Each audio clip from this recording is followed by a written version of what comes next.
Hall, anybody else, everybody can come into this lunch. But to wrap up our power hour, the great Steve Beecham. What's up? All right. So thank you, Matt, first of all. But you know, when I come to one of these things, what I always like, I just need to leave with a nugget or two, right? You just want something you can go back that you can put in play immediately. So I wrote a book called A Few Big Ideas. From all the 30-something, 40 years of me being in business in my local community, I decided to put down all those ideas, and I've got about 70 of them in this book. I've got 20 minutes. I'm going to give you 20 of them, one a minute. Get your pen out. You ready? Because we're going to go fast. All right? First thing I want you to, first nugget. Your first question to when you call your old customer is, who can I introduce you to? Write that down. We're all takers, we're not givers. Have you given anything to your customers? You're calling them and asking them for money. You're asking them to give you stuff to invest. But when's the last time you called them and said, hey, I need to return the favor. I need to reciprocate. I need to give you something. I find that that's huge. For me, I'm in the mortgage business. I go to a real estate agent. It's not, hey, will you send me some business? It's, hey, how can I help you? Can we do marketing together? What can we do? So question number one, change that this week if you can. Call them. A lot of times you got retired people. Ask them how you can help their kid. Maybe they've got a kid in business. Ask them how you can help their grandkid. Maybe the grandkid is wanting an internship or about to try to start looking for a job. Maybe you can help. That's number one. Number two, Gary Vaynerchuk. Are y'all familiar with Gary Vaynerchuk? If y'all raise your hand. Gary V changed my life. He said, hey, ESPN, if they called you and they said, how many times would you like to run an ad on ESPN this Saturday, Beach? How many times? I'd say, I want to run every one of them, right? They're all free. You're saying they're free. I want to run every one of them. He said, that's what social media is. Look at social media differently than you have been looking at it. Facebook, LinkedIn, all of those are free advertisements. It's like running a commercial for free. If you're not doing that, you're missing out. Also, you have a tendency to believe if I posted once, then I'm done, that I can't post again for a couple more days. Bull. You can post the same video 2 or 3 times a day. People look at their social media at different times during the day. Some do it in the morning, some do it at lunch, some do it in the evening, some do it while they're in bed. If you posted something at 8 o'clock in the morning, it's a good chance my wife's not going to look at it at 11 o'clock. It's already too low in her feet. So post often if you want to. Number 3, make stuff educational. I brought my son into the mortgage business. He's crushing it. And we did one main thing with him. He would say, Dad, what's DTI? Well, that's debt to income, right? He'd say, what's DTI? And I go, write that down. We're going to do a video on that. You know, tell me about how we determine about appraisals. Write that down. We're going to make a video on that. He started making videos. He's 30 years old. Every video he does is an educational video based on a question that a customer asked him. When your customer asks you a question, that's a reason for you to post. And it doesn't have to be video. You can write the answer in a paragraph and post it. The problem is people want to spend money with you, but they don't know you exist. And it's your fault because you haven't gotten the information out to people that you're a smart person. They don't know that. They just know you're a great basketball coach in the community or you're good at teaching Bible study. They don't know how bright you are. You got to give them the information. Number 4, Facebook. It is mainly for an audience, like a couple people have said, for 50 and older. But here's the difference. If you don't have any Facebook friends, then it's not going to go very far. Facebook will allow you to have 5,000 friends on your personal page. Go look and see how many you have. You probably got 100 or 200. You can have up to 5,000. You go, well, I don't know 5,000 people. That's true. So you go steal them. All right? Who do you steal them from? If you go to church, you want the people your pastor knows. You want to know the people that your mayor knows. You can steal people from other people. So you can go on to my Facebook page, look at my friends, go down the list of people that are my friends and invite them to be your friend too. Did y'all know that? Do that. Fill it up. Because if I post and 5,000 people look at it, I'm going to get a different result than if you post and 100 people look at it. You with me? That was number what? 4. Number 5, LinkedIn. Most people don't know that on LinkedIn, you can search by category and stuff. But like I went through and started searching by my college. Have y'all done that lately? By my high school.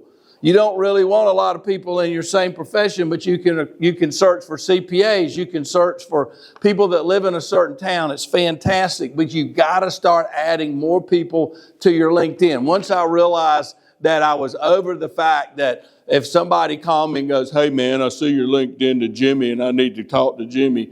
Once I realized that I really didn't care about that anymore, I'm just like, no, it's an ESPN. I'm going to go get as many people as I know to follow me or to be my friend on LinkedIn. I've got up, like 10,000 now. I've got more people watching my TV channel than you do if you've only got still the same old method of just your old friends.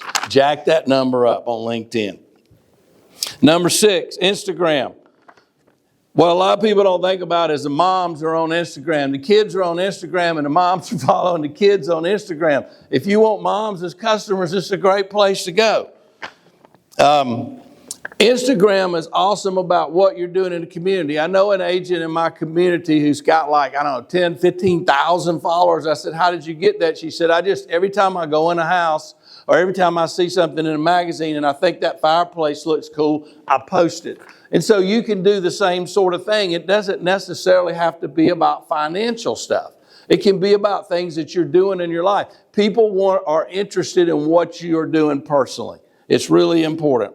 Number 7, build a list of the top 100 people that you want to meet this year. And these are not 100 people that are rich. These are 100 people that you don't know in your community that if you could meet them, you would have a different life.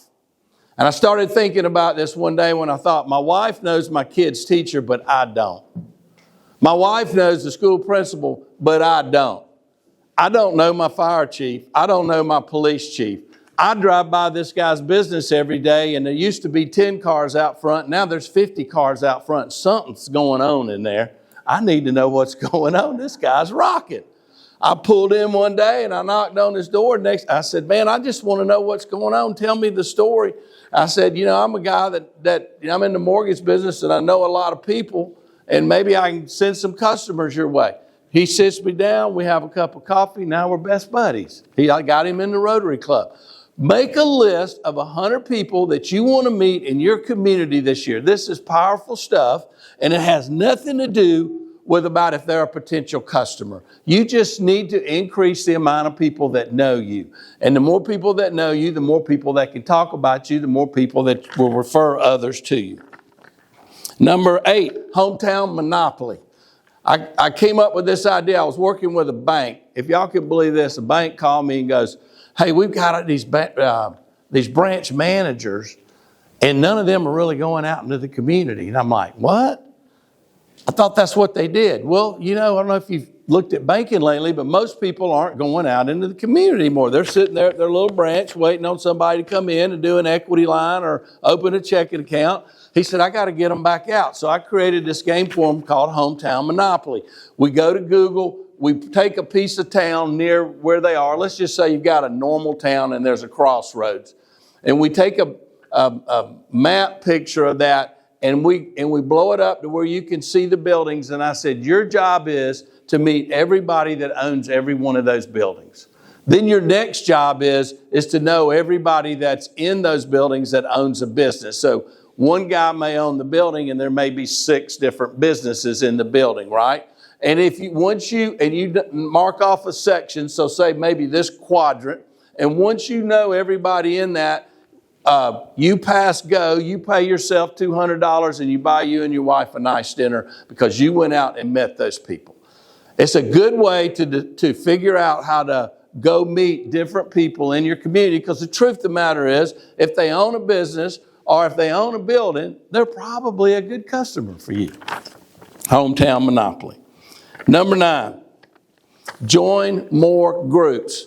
As I've coached people and talked to people through writing books, highly successful salespeople, one of the main things that I have found is when I talk to somebody, I'll ask them, I say, where do you get most of your business?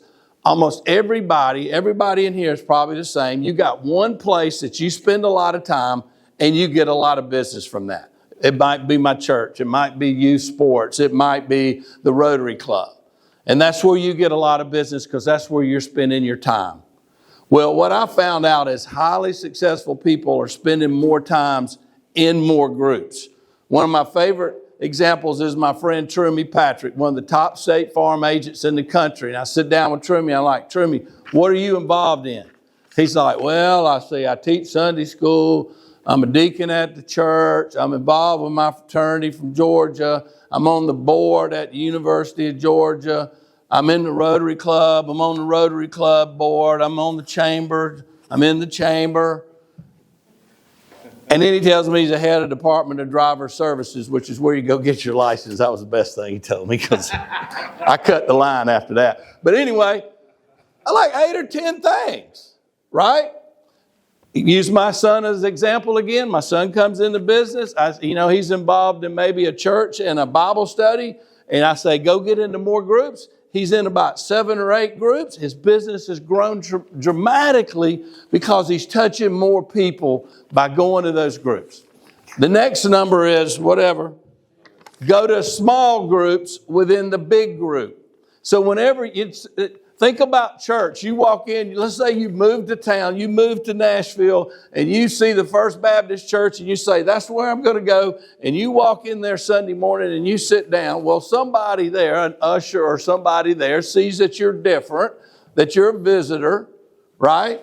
The churches know that if they can get you in a Sunday school class, the chances of you joining the church go up astronomically, right? Because if you sit in the church, how many Sundays are you going to sit in the pew before you start meeting people?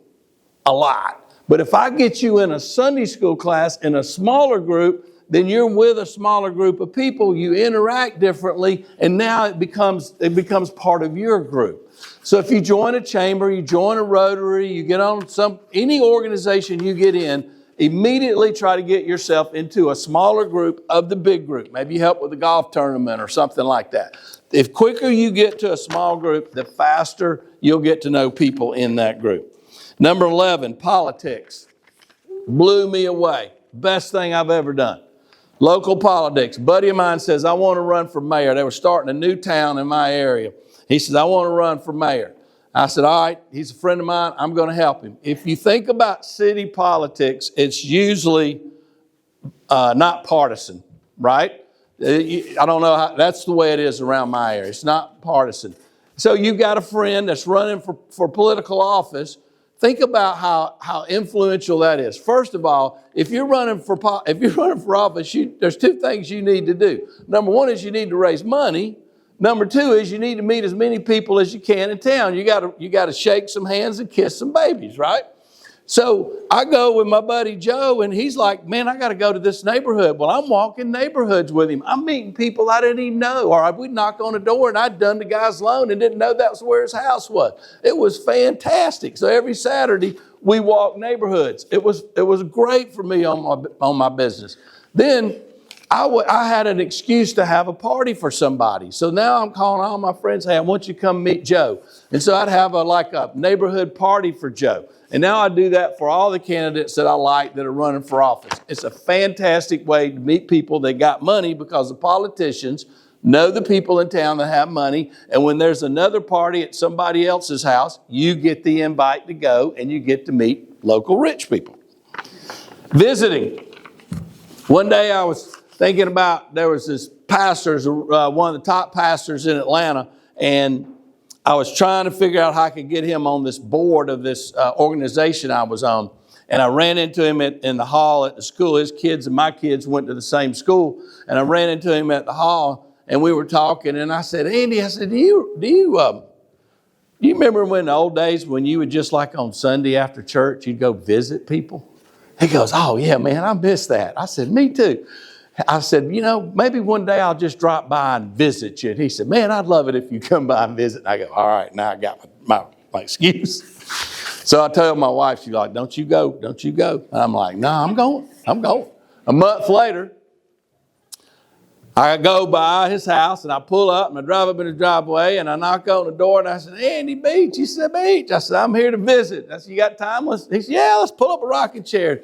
So we're talking and I say, what's one of the things that you're missing in your life? He said, I don't feel as connected to the community as I'd like to be. And I said, really? I said, well, I'm on this board of this organization and it's really community involved and I think you should consider coming and being on this board. He goes, all right, I'd like to do that. And that's how I got him on the board, by visiting. So if you haven't taken a Friday afternoon and drove around and gone to see your friends, your customers at their place of business, or go by their house, some of your customers, you're missing out on a really good opportunity. I'm running out of time. Events. Have you done any events? Events are incredible. I was sitting on out in the park one day in downtown Alpharetta where I live, and the streets were rolled up at 9 o'clock. And I told my wife, I said, I got to do something about this. She said, what are you going to do? I said, I'm going to bring music to town. Convince the city to let me start bringing musical acts to the green. I got the local people in town that have businesses to start helping me pay for it. We've been doing it for 3 years. We get over 500 people coming to these musical events. And there's not a person in town that doesn't know that Steve Beecham made that happen. And that's good for Steve Beecham and the mortgage business. Okay. Your phone, about number 14, your phone is a Google search machine. Whenever you meet somebody, if you don't put in your phone how to find that person, then you're missing a fantastic opportunity. So if you meet somebody, he works for King and Spalding, and you don't put in their divorce attorney or business contracts or what that person does specifically, then you're going to miss a great opportunity to refer them when you're somewhere and somebody says, hey, I'm getting divorced, I need a divorce attorney. Because then what you're doing is you're pulling your phone out and you're typing in divorce attorney. You're not typing in the name of the firm. You're not just typing in attorney, right? So every time you meet somebody, every customer you have, use the line where you put their business, write out as many things as you can about what they do. If you do that, then when you send them a referral, you'll get a wow because you know exactly what they do and what they were looking for. I'm going to skip number 15. It might be important. 15, newsletter. So a lot of us are doing newsletters, but I changed my newsletter. My newsletter is about the community. Your newsletter could be about your hobby. It's about staying in front of people is all we're doing with our newsletter. You can educate them through an educational newsletter, but you can add to that. I got a friend of mine in town who's into live music. He posts every Wednesday where people are playing around town on the weekends. He's got thousands of people that subscribe to that. It's where the free stuff is. He doesn't put on the big paid stuff, right? These are small musical acts around town. So it's a great way to do it. I've got another friend of mine. She likes to take her dog with her everywhere she goes. She's one of those got that little yuppie dog in the little thing, the suitcase. And so every place she goes that they'll let her bring her dog in for the restaurant, she puts that on there. She does a video and promotes the restaurant and say, hey, y'all bring your puppy dog down here. So you can do a newsletter on something other than just what you do for a profession, and people will subscribe to it. Maybe you're into beer or something like that. So there's a lot of stuff. Phone calls. Are you calling people on a frequent basis? If you take all the people in your phone and you spread them out and just put, say, 2 a day until you put them out on every business day for the rest of the year, and you called everybody in your phone, you would quadruple your business this year. But you won't do it because you're scared. Video. If you don't sign up for Hunter, you're crazy. I brought Hunter in and we started doing stuff, and I was doing a lot of video, and he dramatically changed the quality of my video, dramatically changed how those videos are playing on those different platforms. My views have gone up a whole bunch. Because of that, it's picked up. It's helped me really tremendously on my speaking business. I'm getting a lot more inquiries and a lot more speaking gigs. So if you're not using that, I think you should. Direct Connect. Quit giving out somebody else's phone number. Somebody calls you and goes, hey, I need some new tires. Don't say, hey, call Johnny over at Tire Company. What I started doing is, and it's crazy how awesome this is when somebody calls me and says, hey, I need something, I say, hold on a minute, and I call the other person. So I call the person I'm going to refer them to. And as soon as that person picks up, I say, hey, I've got a customer for you on the other line. I do a three-way. I call it direct connect. If I get the other person's voicemail, while their voicemail's going on, I will then tap my first person into the phone call, and I'll say, hey, when this voicemail's up, we're going to leave a message for them on, I'm going to leave your name and number and what you're looking for. If you do that, there's no way, because we've all had been in that position where we gave somebody a referral and then we saw them, we said, hey, did she call or did he call? And they go, no, I didn't hear anybody. Well, this eliminates that, right? And so what you get is two wows. First of all, the first person can't believe you took the time and attention to do that. And then the person that you called is like, man, I really appreciate that. So that's called direct connect. Number 19, do you believe that you're the person that should be sitting in front of the person that you're talking to?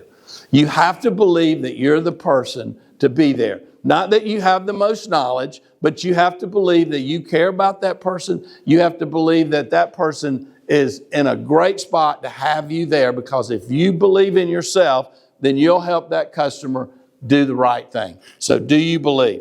Number 20, own your own backyard. I met the head marketing guy from McDonald's, one of the original guys back when Ray Kroc was alive. And he told me that he said he went out and he was talking to all the franchisees. And what he started realizing was these guys were buying franchises and they weren't selling hamburgers. He said, I went back to Ray Kroc and I told Ray, I said, Ray, we've lost our way. There's no shortage of people that want to buy a McDonald's franchise. But he said, we're a hamburger and milkshake company. We don't need to sell anybody a franchise until they